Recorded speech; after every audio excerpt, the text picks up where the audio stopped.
Hey guys, Ruby here with Unorthodox Aquatics, and today I'm going to talk with you about the Brichardi Cichlid.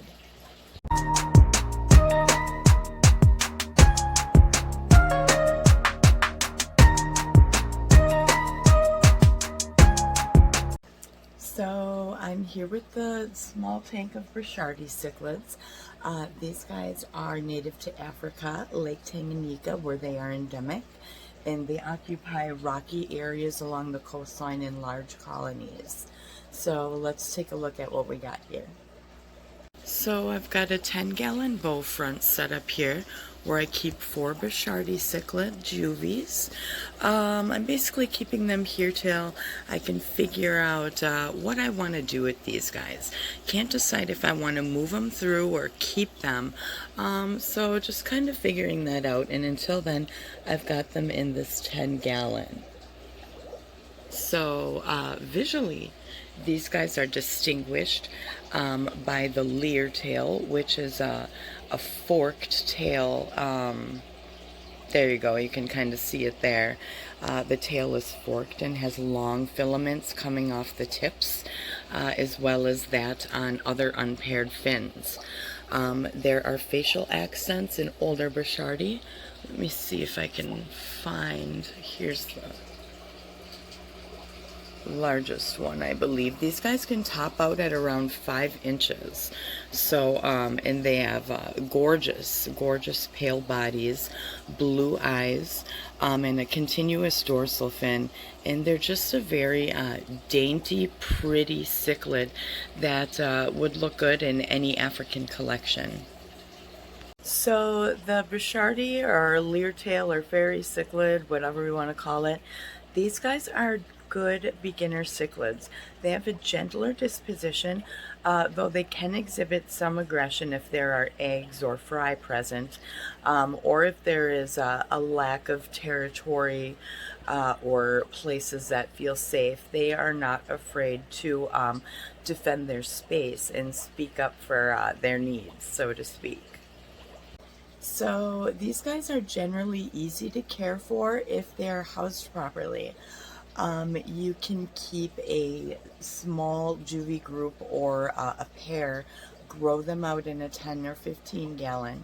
That can be sufficient for a while, but I would say if you want to keep maybe a small colony of about 5, a 75-gallon tank would house them sufficiently at adulthood.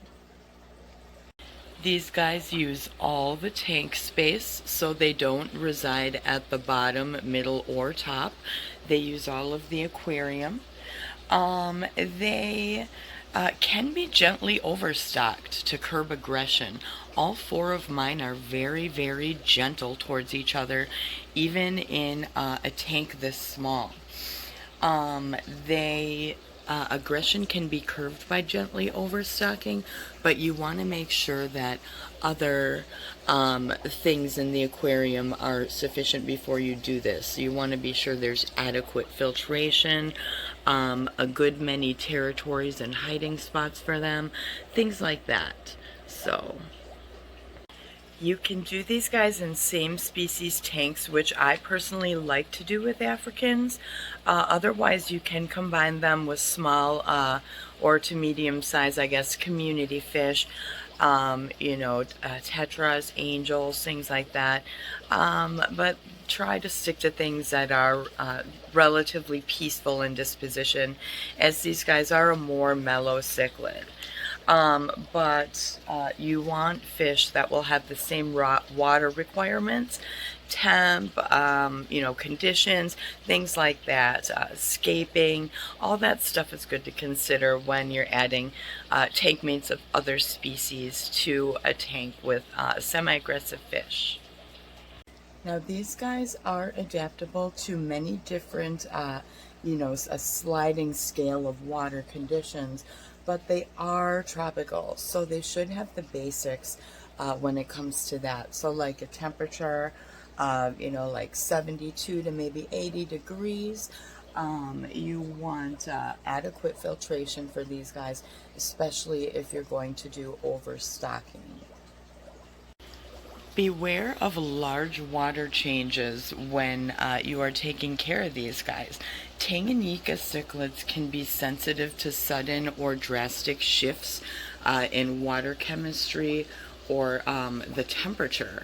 But 10 to 20% weekly is sufficient as long as there's nothing crazy going on in the water. That should be sufficient for maintenance for these guys. Scaping is also kind of an important factor for these guys. They inhabit naturally rocky areas of the coastal shoreline, so you want some sort of rock decor in there, hides, things where they can claim their territories. I put these shells in there for them to inhabit and feel safe since they are at this more juvenile size. If you want a really nice planted scape, you might want to avoid putting cichlids in a tank like that because some are omnivores and many just like to dig up plants and destroy them in general. So I do keep my cichlid tanks artificially planted. And also, let's see, since they're omnivorous, they may nibble and ruin your scapes. These guys are omnivorous, not all cichlids. So those are things to consider.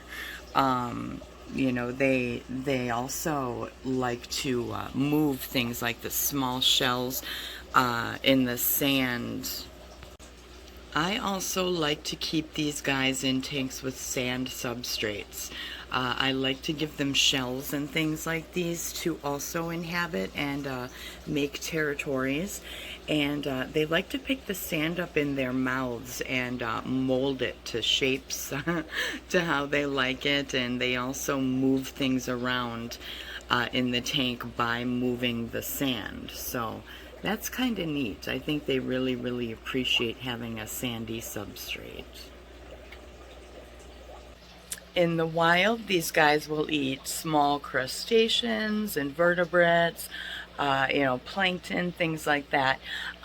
So they do like somewhat of a variety. You can offer them a pellet, but then I would also do something like, frozen plankton or brine shrimp, things like that. Something that's maybe a little extra of a protein source for them. They'd probably really enjoy. Well, that's it in a nutshell. Thanks you guys for joining me here again today. Drop comments if you'd like to let me know what you think I should do with these guys. I've got some extra tanks opening up, so I do want to put them in a little more suitable environment for them.